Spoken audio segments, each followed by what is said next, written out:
సంఘం నుంచి, మన గ్రామం నుంచి ప్రభు యొక్క మరి బిడ్డలు 9 మంది కూడా బాప్తీసం తీసుకొని రక్షణలోనికి రావడం జరిగింది. అందరి బట్టి దేవునికి స్తోత్రం చేద్దాం. హల్లెలూయా, హల్లెలూయా, హల్లెలూయా, హల్లెలూయా. పోయిన మరి బాప్తీసం తీసుకున్న వారికి పేర్లు పెట్టడం జరిగింది. మరి ఈ యొక్క నూతన సంవత్సరానికి బాప్తీసం తీసుకున్న వారికి కూడా మరి పేర్లు మార్చడం జరుగుతుంది. దేవునికి మహిమ కలుగును గాక. హల్లెలూయా. ముందుగా మరి కుమార్తె ఎనిషా కూడా నూతన సంవత్సరంలో మరి మారు మనసు పొంది మరి కొత్తగా జన్మించడం, రక్షణలోకి రావడం జరిగింది. మరి ఆ కుమార్తెకు ప్రార్థన చేసి ఎనిషా అనేటువంటి పేరును మరి కొట్టివేసి జీవ గ్రంథంలో వ్రాయబడినట్లుగా పరిశుద్ధ గ్రంథములో మరి ఆ యొక్క పేరును నామకరణం చేయడం జరుగుతుంది. దేవునికి మహిమ కలుగును గాక. హల్లెలూయా.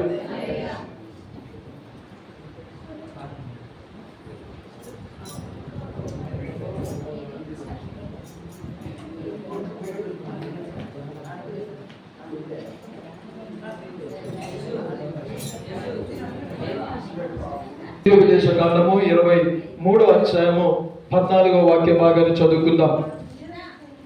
ద్వితీయోపదేశ కాండము 23వ అధ్యాయము 14వ వాక్య భాగాన్ని చదువుకుందాం. నీ దేవుడైన యెహోవా నీ శత్రువులను నీకు అప్పగించుటకును నీ పల్లెములో సంచరించును కనుక ఆయన నీలో అసహ్యమైనది ఏదైనాను చూచి నిన్ను విడవకుండానట్లు నీ పాలెము పరిశుద్ధముగా ఉండవలెను. హల్లెలూయా, హల్లెలూయా. చూడండి, దేవుని యొక్క పరిశుద్ధ గ్రంథంలో ఇక్కడ చూసినట్లయితే ద్వితీయోపదేశ కాండము 23వ అధ్యాయము 14వ వాక్య భాగంలో చాలా స్పష్టముగా రాయబడుతున్న మాటలు మనము చాలా జాగ్రత్తగా విని గ్రహించుదాం. దేవుని యొక్క వాక్య భాగములో ఇక్కడ రాయబడినట్లుగా నీ దేవుడైన యెహోవా నిన్ను విడిపించుటకును నీ శత్రువులను నీకు అప్పగించుటకును నీ పాలెములో సంచరించుచుండెను కనుక ఆయన నీలో అసహ్యమైన దేనినైనా చూచి నిన్ను విడవకున్నట్లు నీ పాలెమును పరిశుద్ధముగా ఉండవాలని అంటున్నాడు. హల్లెలూయా. పాలెము అనగా నీ యొక్క ఇల్లు. నీ ఇల్లు ఎలా ఉండాలట? పరిశుద్ధముగా ఉండాలి. పరిశుద్ధముగా నీ ఇల్లు ఉన్నట్లయితే నీ ఇంటిలో ప్రభువు ఉంటాడు. దేవుని యొక్క వాక్య భాగం సెలవిస్తుంది. ఇక్కడ నీ దేవుడైన యెహోవా నిన్ను విడిపించడానికి, నీ దేవుడైన యెహోవా నిన్ను విడిపించడానికి ఈ 2025వ సంవత్సరంలో మొదటి ఆరాధనలో మనం ఉంటున్నాం. మొదటి ఆరాధన, ఫస్ట్ సండే ఆరాధన మనం ఉంటున్నాం. మరి 2025వ సంవత్సరంలో మన దేవుడైన యెహోవా మనకు కలుగుచున్న ప్రతి సమస్య నుంచి, ప్రతి బాధ నుంచి, ప్రతి ఇరుకుల నుంచి, ప్రతి ఇబ్బందుల నుంచి, ప్రతి శ్రమ నుంచి, ప్రతి బలహీనత నుంచి, ప్రతి విధమైనటువంటి ఎటువంటి సమస్యల నుంచైనా మనం విడిపించాలి వద్దా అండి? విడిపించాలి. అలానే ఇక్కడ దేవుడి యొక్క వాక్య భాగము వ్రాయబడింది. నీ శత్రువులను నీకు అప్పగించుటకును, ఏంటంటే అక్కడ నీ శత్రువులను నీకు అప్పగించుటకును నీ పాలెములో సంచరించుచుండు అంటున్నాడు. అంటే ప్రభు నీ ఇంటిలో సంచరిస్తున్నాడు. ప్రభు ఆయన ఆశపడుతున్నాడు నీ ఇంటిలో ఉండాలని. నీ ఇంటిలో ప్రభు ఉండాలి అంటే నీ ఇల్లు పరిశుభ్రముగా ఉండాలి, పరిశుద్ధముగా ఉండాలి. ఎప్పుడైతే ప్రభు నీ ఇంటిలో ఉంటాడో నీ ఇల్లు ఆశీర్వదించబడుతుంది, విడిపించబడుతుంది. నీ శత్రువుల చేతికి అప్పగించబడతారు. అంటే నీ శత్రువుల నుంచి నీకు విడుదల కలుగుతుంది. నీ కలుగుతున్న అపాయముల నుంచి నీకు విడుదల కలుగుతుంది. అంటే ఆ అపాయం నుంచి నీకు విడుదల కలగాలి అంటే ఎవరు ఉండాలి నీ జీవితంలో? నీ హృదయంలో ఎవరు ఉండాలి? నీ హృదయమైన నీ ఇంటిలో ఎవరు ఉండాలి? యేసుక్రీస్తు ప్రభువు ఉండాలి. దేవునికి మహిమ కలుగును గాక. హల్లెలూయా. అందుకనే ఇక్కడ దేవుని యొక్క వాక్య భాగము వ్రాయబడి ఉంటుంది. ఆయన నీ ఇంటిలో సంచరించుచుండును కనుక ఆయన నీలో అసహ్యమైనది ఏదైనాను చూచి నిన్ను విడవకుండునట్లు, ప్రభువు నిన్ను విడవకుండునట్లుగా నీ ఇంటిలోనికి రాకుండా ఉండినట్లుగా ఏదైనా అసహ్యకరమైనది ఒకవేళ ఉన్నదేమో చూసి నీ ఇంటిని అక్కడ అంటున్నాడు, నీ ఇంటిని పరిశుద్ధముగా ఉండవలని అంటున్నాడు. హల్లెలూయా. అర్థమవుతుందా అండి? అర్థమవుతుందా? దేవునికి మహిమ కలుగును గాక. హల్లెలూయా, హల్లెలూయా. నీ ఇంటిని ఎలా ఉంచుకోవాలంట? నువ్వు పరిశుభ్రముగా ఉంచుకోవాలంటున్నావు. హల్లెలూయా, హల్లెలూయా. అందరూ కూడా అర్థం చేసుకోవాలి దేవుని యొక్క మాటలు. ఇక్కడ ప్రభు మనతో మాట్లాడుతున్న మాట ఏమిటంటే, నీ ఇంటిలో ఏమి ఉండాలి, ఏమి ఉండకూడదు. నీ ఇంటిలో ఎవరు ఉండాలి? ఎవరు ఉండాలండి? యేసుక్రీస్తు ప్రభు ఉంటే అక్కడ రాయబడి ఉంటుంది, నువ్వు విడిపించబడతావు. యేసుక్రీస్తు ప్రభు నీ ఇంటిలో ఉంటే, నీ హృదయంలో ఉంటే నీకు విడుదల కలుగుతుంది. నీ శత్రువుల చేతుల నుంచి నీకు విడుదల కలుగుతుంది. అందుకే ప్రభు నీ ఇంటిలో ఉండాలి, నీ జీవితంలో ఉండాలి. ఈ 2025 సంవత్సరంలో ప్రభు నీ ఇంటిలో, నీ కుటుంబంలో, నీ జీవితంలో ఉండాలంటే ప్రభు అంటున్నాడు, ఏదైనా అసహ్యమైనది ప్రభు చూచి నిన్ను విడవకున్నట్లుగా ప్రభు చూస్తాడు. నీ ఇంటిని చూస్తాడు, నీ హృదయాన్ని చూస్తాడు. ఏదైనా అసహ్యమైనది ఒకవేళ ఉంటే ప్రభు అక్కడ ఉంటాడు. ఎలా ఉండాలి? అక్కడ దేవుని యొక్క వాక్యం ఏమని రాయబడింది? నీ యొక్క పాలెమును పరిశుద్ధముగా ఉండవాలి అంటున్నాడు. నీ ఇల్లు పరిశుద్ధముగా ఉంటే ప్రభు ఉంటాడు. దేవునికి మహిమ కలుగును గాక. హల్లెలూయా. అదే రీతిగా దేవుని యొక్క వాక్య భాగంలో ప్రియమైన దేవుని ప్రసంగి గ్రంథము 10వ అధ్యాయము 18వ వాక్య భాగం చదువుకుందాం. నీ ఇంటిలో ఏమేమి ఉండకూడదో ఈ యొక్క మధ్యాహ్న కాల సమయంలో కొన్ని మాటలు మనం ధ్యానించుకుందాం. ప్రసంగి గ్రంథము 10వ అధ్యాయము 18వ వాక్య భాగం చదువుదాం. సోమరితనము చేత ఇంటి కప్పు దిగబడిపోవును, చేతుల బద్ధకము చేత ఇల్లు కురియును అంటున్నాడు. హల్లెలూయా. ఇక్కడ దేవుని యొక్క వాక్య భాగంలో ప్రసంగి రాసినటువంటి యొక్క ప్రసంగి గ్రంథము 10వ అధ్యాయము 18వ వాక్య భాగం అంటున్నాడు, సోమరితనము నీ ఇంటిలో ఉండకూడదట. ఏముండకూడదట? ఏముండకూడదు? అందరు చెప్పాలి, ఏముండకూడదు? సోమరితనము నీ ఇంటిలో ఉంటే ప్రభు నీ ఇంటిలోనికి రాడు. సోమరితనము నీ జీవితంలో, నీ హృదయంలో ఉంటే ప్రభు నీ చెంత, నీ యొక్క తోడుగా ప్రభు ఉండడు. నువ్వు విడిపించబడవు. అపవాది క్రియల నుంచి విడిపించబడవు. శత్రువుల చేతుల నుంచి నువ్వు విడిపించబడవు. సోమరితనము నీ ఇంటిలో ఉండొద్దట. 2025 సంవత్సరంలో ఏముండదట? సోమరితనం. దేవునికి మహిమ కలుగును గాక. హల్లెలూయా. సూర్యోదయము కాకమునిపి నువ్వు లేచి ఏం చేయాలి? దేవునికి ప్రార్థన చేయాలి, మొరపెట్టాలి. అంతేలే కానీ కొంతమంది లేస్తారు 8, 9, 10 గంటలకి. అదేంటది? ఏంటని చెప్పండి పిల్లలు, ఏంటది? సోమరితనం. సోమరితనము నీకు ఉంటే నీ హృదయంలోనికి యేసయ్య రాడు. సోమరితనము నీకు ఉంటే నీకు కలుగుతున్న బలహీనత నుంచి నీకు విడుదల కలగదు. సోమరితనము నీకు ఉన్నట్లయితే నీ కుటుంబము ఆశీర్వదించబడదు. 2025 సంవత్సరంలో ఏముంటుందన్న నీకు? ఏముండదు? సోమరితనం అనేది ఉండదు నీ ఇంటిలో. దేవునికి మహిమ కలుగును గాక. హల్లెలూయా, హల్లెలూయా. 8 సంవత్సరాల లోపు ఉన్న పిల్లలు, వారికి తెలియదు సోమరితనం ఏందో తెలియదు. వారు పడుకోవచ్చు, వారి మేలుకు వచ్చేదాకా పడుకోవచ్చు. తర్వాత 60 సంవత్సరాలు దాటినటువంటి వారికి, 65 సంవత్సరాలు దాటినటువంటి వారికి కూడా వారు బలహీనముగా ఉంటారు. కాబట్టి వారు కూడా, వృద్ధులు అనేటువంటి వారికి కూడా సోమరితనం అనేది వర్తించదు. కానీ 8 సంవత్సరాలు దాటిన తర్వాత వారికి యాక్టివ్గా ఉన్నటువంటి వారు సోమరితనముగా ప్రవర్తించినట్లయితే విడుదల అనేది కలగదు. హల్లెలూయా, హల్లెలూయా. తలుపులు ఎందుకు మోస్తున్నారు?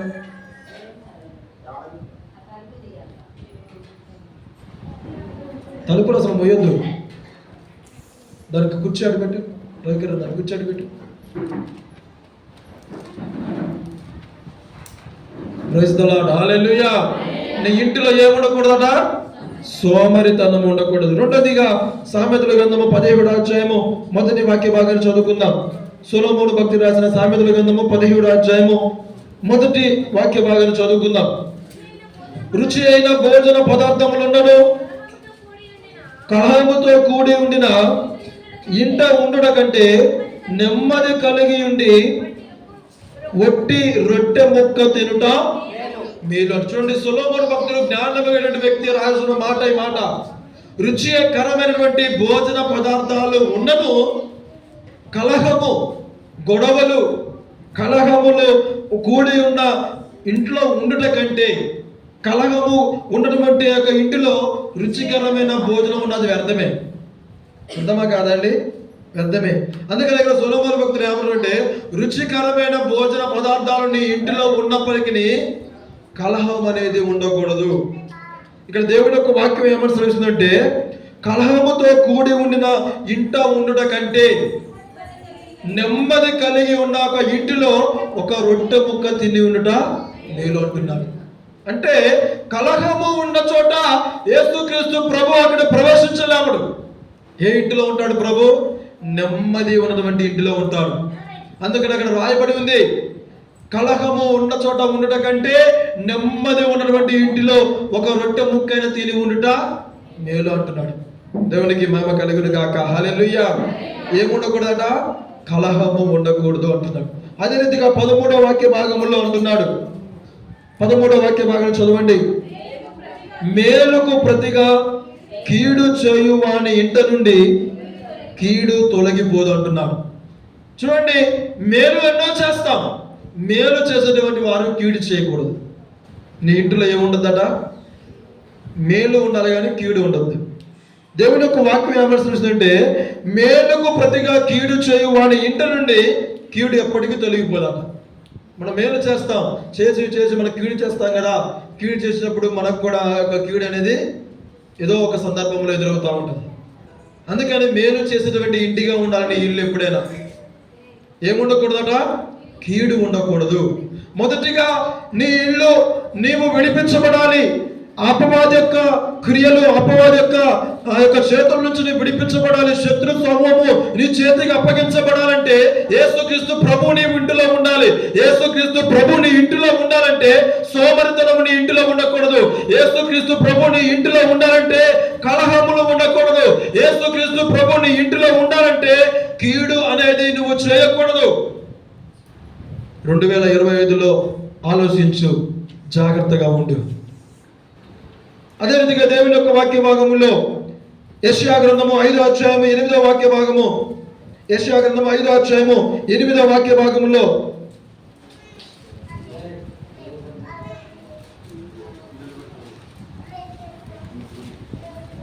యెషయా గ్రంథము 5వ అధ్యాయము 8వ వాక్య భాగం చదువుకుందాం.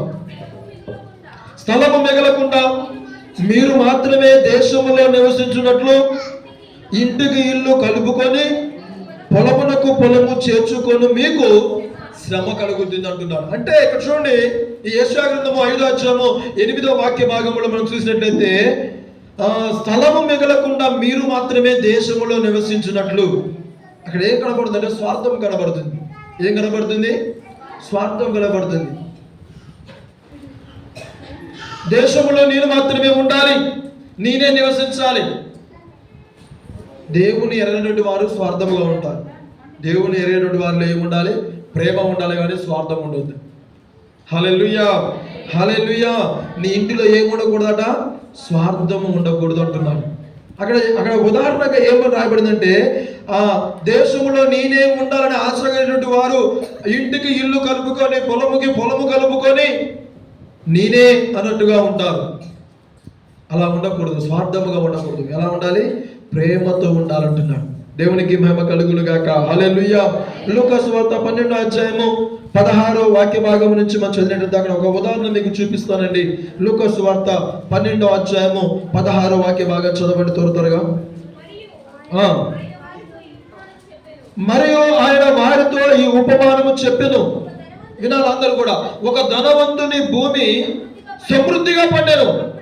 అప్పుడు అతడు, నా పంట సమకూర్చుకొనుటకు నాకు స్థలము చాలదు కనుక నేనేమి చేతునని తనలో తాను ఆలోచించుకొని, నేను ఎలాగూ చేతును, నా కొట్లు విప్పి వాటికంటే గొప్ప వాటిని కట్టించి అందులో నా ధాన్యమంతటిని నా ఆస్తిని సమకూర్చుకొని నా ప్రాణముతో, ప్రాణమా, అనేక సంవత్సరములకు విస్తారమైన ఆస్తి నీకు సమకూర్చబడి ఉన్నది.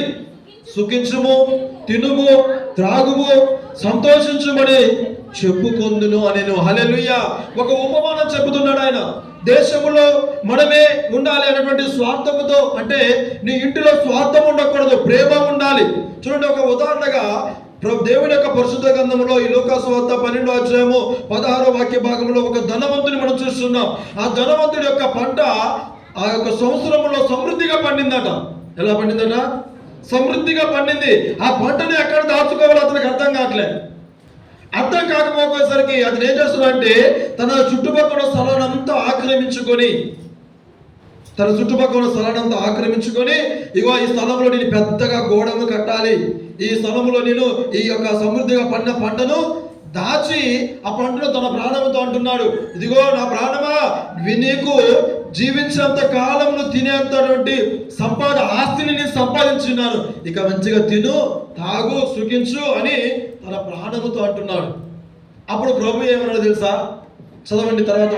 అప్పుడు దేవుడు అంటున్నాడు, వెర్రివాడా, ఈ రాత్రే నీ ప్రాణంలో అడుగుచున్నాను, నీవు సిద్ధపరిచినవి ఎవని వగినని అతనితో చెబుతున్నాడు. హల్లెలూయా. మంచిగా గోడం కట్టాడు, మంచిగా అన్నిటిని సమకూర్చుకున్నాడు. అతను జీవించేంత కాలం ఏ డోకా లేకుండా తన ప్రాణం సుఖంగా ఉండాలి అని ఏం చేశాడు? అన్ని సమకూర్చుకోవాలి. అంటే స్వార్థముగా ఆలోచించాడు. తనకు కలిగి ఉన్న దానికంటే ఇంకా అత్యధికంగా కావాలని ఏం చేశాడు? అన్నిటినీ సమకూర్చుకున్నాడు స్వార్థముగా. అప్పుడు ప్రభు అంటున్నాడు, ఓయి వెర్రివాడా, ఈ రాత్రి నీ ప్రాణం అడిగితే నువ్వు సంపాదించిన ఆస్తి ఏమవుతుంది? హల్లెలూయా, హల్లెలూయా, హల్లెలూయా. ఈ లోకములో కాదు మనం సంపాదించింది, పరలోకములో ఉండాలి. దేవునికి మహిమ కలుగును గాక. హల్లెలూయా, హల్లెలూయా. కాబట్టి స్వార్థం అనేది మన ఇంటిలో ఉన్నట్లయితే మనకి ప్రభు మన ఇంటిలోనికి ప్రవేశించడు. ఏది కూడా మనతో రాదండి, ఏది కూడా మనతో రాదు. వస్తా ఏది రాదు. దేవునికి మహిమ కలుగును గాక. హల్లెలూయా. అదే రీతిగా దేవుని యొక్క వాక్య భాగంలో సమూయేలు గ్రంథము, మొదటి సమూయేలు గ్రంథము 19వ అధ్యాయము 9-10 వాక్య భాగాలు చదువుకుందాం.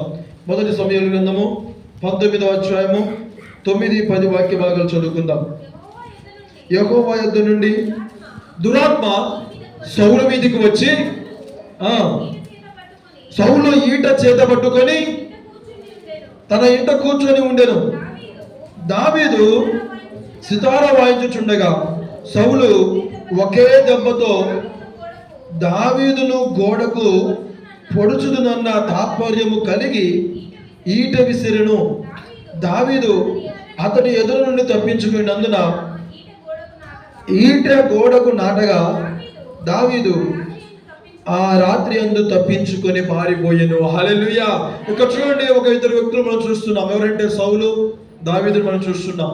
మరి ఆ యొక్క దావీదు అభిషేకించబడి దేవుని యొక్క పరిచర్యలో వాడబడుతున్నప్పుడు సౌలుకి దురాత్మ అనేటువంటి సౌలులో ప్రవేశించి దావీదుని ఎలాగైనా చంపేయాలి. అది సౌలు యొక్క ప్రేరేపణ కాదు, తనలో ఉన్న దురాత్మ ప్రేరేపణ. తనలో ఉన్న దురాత్మ ఏం చేసిందంటే అసూయ పుట్టిస్తుంది. దావీదు మీద అసూయను పుట్టిస్తుంది. ఎలా అయినా చంపాలి అనేటువంటి అసూయతో ఉన్నాడు సౌలు. ఆ విధముగా ఉండి ఒక ఈట పట్టుకొని దావీదును చంపాలని ప్రయత్నం చేసినప్పుడు దావీదు ఆయన ఏం చేస్తున్నాడు? సితార వాయించుతూ దేవుణ్ణి స్తుతిస్తున్నాడు. కాబట్టి ఆ స్తుతిస్తున్నాడు దావీదును ఎవరు కాపాడాడు? ప్రభువే కాపాడాడు, తప్పించాడు. ఎప్పుడైతే ఆ ఈటను దావీదు పైన విసిరాడో అప్పుడు వెంటనే ప్రభు అతన్ని తప్పించి ఆ ఈట గోడకు దిగినట్లుగా మనం చూస్తున్నాం. అంటే దేవుణ్ణి స్తుతించడం ద్వారా దావీదు విడిపించబడ్డాడు. సౌలు ఎలా ఉన్నాడు? అసూయతో నింపబడ్డాడు. నీ ఇంటిలో ఏముండకూడదు? అసూయ ఉండకూడదు. ఏముండాలి? దేవుని స్తుతియాగం ఉండాలి. ఏముండాలి? దేవుని యొక్క స్తుతియాగం నీ ఇంటిలో ఉండాలి. దేవునికి మహిమ కలుగును గాక. హల్లెలూయా. పరిశుద్ధముగా నీ ఇల్లు ఉండాలి అంటే సోమరితనం నీ ఇంటిలో ఉండకూడదు. పరిశుద్ధముగా నీ ఇల్లు ఉండాలంటే కలహములు నీ ఇంటిలో ఉండకూడదు. పరిశుద్ధముగా నీ ఇల్లు ఉండాలంటే కీడు అనేది నీ ఇంటిలో ఉండకూడదు, మేలుకరమైనది నువ్వు చేయాలి. నీ యొక్క ఇల్లు పరిశుద్ధముగా ఉండాలంటే స్వార్థం అనేది ఉండొద్దు, స్వార్థం అనేది ఉండొద్దు. నీ ఇల్లు పరిశుద్ధముగా ఉండాలి అంటే అసూయలు అనేది నీ ఇంటిలో ఉండకూడదు. అంటే నీ ఇల్లు అంటే నీ కుటుంబం వస్తుంది, మళ్ళీ అదే రీతిగా నీ హృదయం కూడా నీ ఇల్లుగా భావిస్తుంది. నీ ఇంటిలో ఏముండాలి? ప్రేమ ఉండాలి, అసూయ ఉండకూడదు, కలహములు ఉండకూడదు, స్వార్థం ఉండకూడదు, సోమరితనం ఉండకూడదు. దేవునికి మహిమ కలుగును గాక. హల్లెలూయా. ఆ రీతిగా ఇవన్నీ లేకుండా నీ ఇల్లు పరిశుద్ధముగా ఉంటే ద్వితీయోపదేశ కాండములో 23వ అధ్యాయము 14వ వాక్య భాగంలో ప్రభువు మాట్లాడే రీతిగా, నేను నిన్ను విడిపించుటకును శత్రువులు నీ చేతికి అప్పగించుటకును నీ వద్ద నేను నివసించుచున్నాను. నీ వద్ద నేను నివసించుచున్నప్పుడు నీ యొక్క పాలెములో నీ ఇంటిలో ఏదైనా అసహ్యమైనది ఏదైనా ఉండిన ఎడల ప్రభు నీ ఇంటికి దూరముగా ఉంటాడు, నీ హృదయానికి దూరముగా ఉంటాడు. ఆ అసూయమైనటువంటి వాటిని, అసహ్యమైనటువంటి వాటిని మనం విడిచిపెడదుము గాక. ప్రభువుని మన యొక్క హృదయంలోనికి, మన ఇంటిలోనికి ఆహ్వానించుకొందుము గాక. ఈ యొక్క మధ్యాహ్న కాల సమయంలో ప్రభు మనతో మాట్లాడే రీతిగా, ఏవి నీ ఇంటిలో ఉండకూడదంటే సోమరితనం ఉండకూడదు, ఏవి నీ ఇంటిలో ఉండకూడదంటే కలహముల ఇంటిలో ఉండకూడదు, ఏవి నీ ఇంటిలో ఉండకూడదంటే కీడు నీ ఇంటిలో ఉండకూడదు, ఏవి నీ ఇంటిలో ఉండకూడదంటే స్వార్థము నీ ఇంటిలో ఉండకూడదు, ఏవి నీ ఇంటిలో ఉండకూడదంటే ఆ యొక్క దేవుడి యొక్క వాక్య భాగంలో సూచన రీతిగా అసూయలు నీ ఇంటిలో ఉండకూడదు. మరి ఏముండాలి? యేసుక్రీస్తు ప్రభు నీ ఇంటిలో ఉండాలి. ఎవరుండాలి? యేసుక్రీస్తు ప్రభు నీ ఇంటిలో ఉండాలి. చివరిగా మొదటి దినవృత్తాంతాల గ్రంథము 13వ అధ్యాయము 14వ వాక్య భాగం చదువుకొని మనం ముగించుకుందాం. మొదటి దినవృత్తాంతాల గ్రంథము 13వ అధ్యాయము 14వ వాక్య భాగాన్ని చదువుకొని మనం ముగించుకుందాం. దేవుని మందసము ఒబేదేదోము ఇంటిలో అతని కుటుంబమునంత 3 నెలలు ఉండగా యెహోవా ఒబేదేదోము ఇంటి వారిని అతడి సొత్తంతటిని, హల్లెలూయా హల్లెలూయా. చూడండి, ఇక్కడ దేవుని యొక్క వాక్య భాగంలో మరి నీ ఇంటిలో ఏముండాలి? దేవుని యొక్క వాక్య భాగం సెలవిస్తుంది. ఈ మొదటి దినవృత్తాంతాల గ్రంథము 13వ అధ్యాయము 14వ వాక్య భాగం అంటున్నాడు, దేవుని మందసము ఒబేదేదోము ఇంటిలో అతని కుటుంబం వద్ద 3 నెలలు ఉండగా. ఎన్ని నెలలట? ఎవరి ఇంటిలో? ఒబేదేదోము ఇంటిలో తన కుటుంబం వద్ద దేవుని మందసం ఉన్నది. అంటే తన కుటుంబం అంతా కూడా ప్రార్థన పూర్వకముగా ఉంటున్నారు. దేవుని మందసమును వారు మోయిచున్నారు. దేవునికి మహిమ కలుగును గాక. హల్లెలూయా. 3 నెలల పాటు దేవుని యొక్క మందసము ఆ ఇంటిలో, ఒబేదేదోము ఇంటిలో ఉన్నప్పుడు అక్కడ దేవుని యొక్క వాక్య భాగము రాయబడుతుంది. యెహోవా మన ప్రభువైన యేసుక్రీస్తు ప్రభు ఎప్పుడైతే 3 నెలలు ఆ యొక్క మందసము ద్వారా వారు ప్రార్థన పూర్వకముగా ఉన్నారో, ఆ ఒబేదేదోము ఇంటిని, వారి సంతతి వారంతటిని, వారికి సొత్తైన వాటిని కూడా ప్రభు ఏం చేశాడు? ఆశీర్వదించాడండి. నీ ఇంటిలో దేవుని మందసం ఉండాలి. సోమరితనం ఉండొద్దు, కలహములు ఉండొద్దు, కీడు ఉండొద్దు, కోపములు ఉండొద్దు, కక్షలు కుట్రలు ఉండొద్దు, స్వార్థం ఉండొద్దు, అసూయలు ఉండొద్దు. ఏముండాలి? దేవుని మందసం ఉండాలి. 2024 సంవత్సరం డిసెంబర్ నెలలో మంచిగా అందరూ ప్రార్థన సహవాసం ఏర్పాటు చేసుకొని దేవుని మందసమును అందరూ కూడా ప్రార్థన పూర్వకంగా ప్రతి ఇంటిలోనికి ఆహ్వానించుకున్నాం. 2025 ఎప్పుడైతే వచ్చిందో జనవరి అందరూ కూడా సలపడ్డారు. ఇంకా 2024 పెట్టుకున్నాగా చాలే, దేవుని మందసం మా ఇంటికి ఒకసారి వస్తే చాలు. ఒబేదేదోము ఇంటిలో ఎన్ని రోజులు ఉంది దేవుని మందసం? 3 నెలలు ఉంది. మరి నీ ఇంటిలో నెలకు ఒక్కసారైనా దేవుని మందసాన్ని ఏర్పాటు చేసుకుంటున్నావా? దేవుని మందసము ఆ ఒబేదేదోము ఇంటిలో ఉంటే ఒబేదేదోము ఇల్లు ఏమైంది? ఆశీర్వదించబడది. అందరు చెప్పాలి, ఏమైంది? ఆశీర్వదించబడది. తన యొక్క సంతానము తనకు సొత్తైన వాటిని ప్రభు ఏం చేశాడు? ఆశీర్వదించాడు. మరి నీ సంతానం ఆశీర్వదించబడాలి. నీ సొత్తైనది, నువ్వు కష్టం చేసిన ప్రతి ఒక్కటి కూడా ఆశీర్వదించబడాలంటే నీ ఇంటిలో ఏముండాలి? సోమరితనమా? కలహములా? మరి ఏముండాలి? వాము మీరు మామూలు కాదండి అయ్యగారు, మీరు గొంతంతా పోను ముత్తుకోలే కానీ మేము మాత్రం ఇలానే ఉంటాం. ఏముండాలి? అందరు చెప్పాలి ఏముండాలి? అందరు చెప్పాలి ఏముండాలి? దేవుని మందసము నీ ఇంటిలో ఉంటే నీ ఇల్లు అంతా కూడా ఆశీర్వదించబడుతుంది. నీ సొత్తు అయినది ఏదైతే ఉంటుందో అది ఆశీర్వదించబడుతుంది.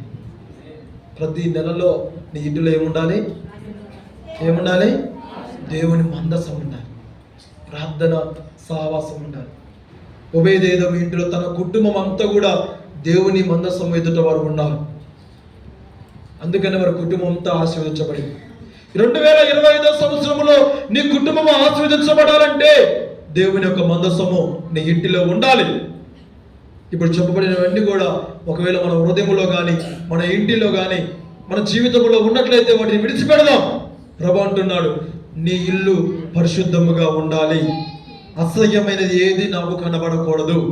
అసహ్యమైనది ఏదైనా ఒకవేళ కనబడిన ఎడల నేను నిన్ను విడిచిపెడతానంటున్నాడు.